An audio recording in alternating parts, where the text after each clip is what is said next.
We are dying. We are hurting in Palestine. Our people are killed every day. People are in despair. And now we know what the problem is. If we bring 50 more analysts, 50 more speakers, and ask them, tell us more, we will arrive at the same situation where we are now, at this moment, because we know it.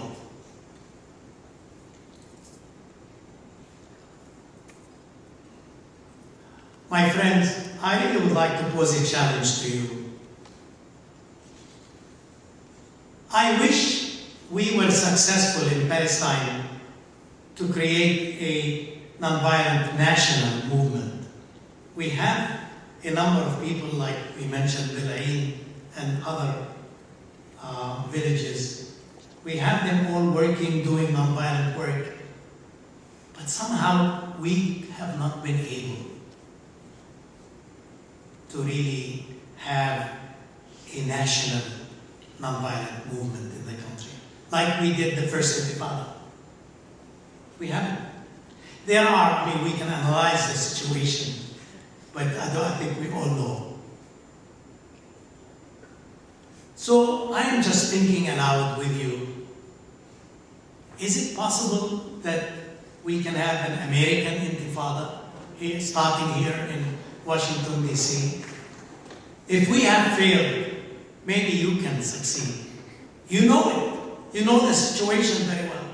We have wonderful organizations represented here, and the work you're doing is amazing. Amazing.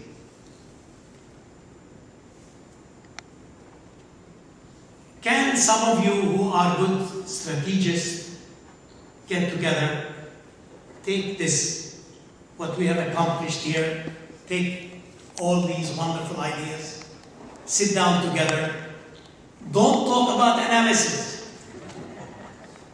just sit down together and just work on a strategy of change. I think it can be done. I know some of you here, and I know some of you are good strategists, whatever, the right pronunciation. But if you feel that you are unable to do it, I'm sure you'll find in this country many people who can help us. Maybe we have to pay them. But we really need a strategy that can work, that can move us from where we are, because now everything is clear about what Israel is doing, about the weakness of the Palestinians, the weakness of the Arabs, all the problems that we have been talking about. We only need now some people to take all this wonderful information, knowing the American administration here with all its problems, somebody to take this and turn it into a strategy.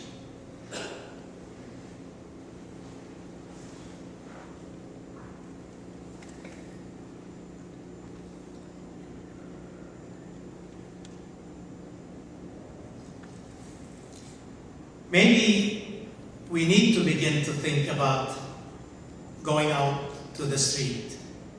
I remember a few years ago when an Episcopal bishop in Boston decided to go out to the street with other bishops. And when he did that, he got the attention of the media. And when he stopped doing it, the media stopped covering what he says.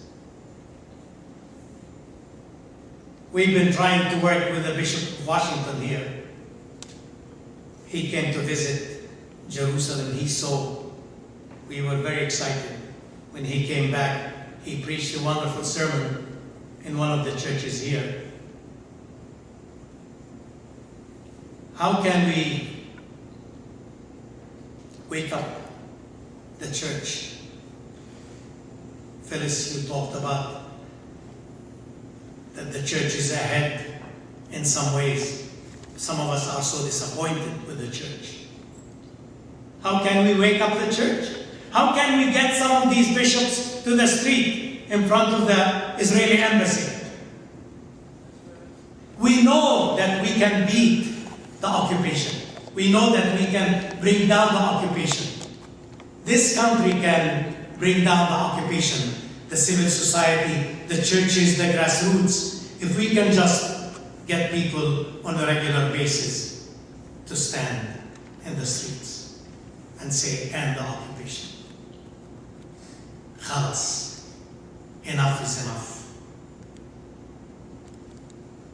I don't know.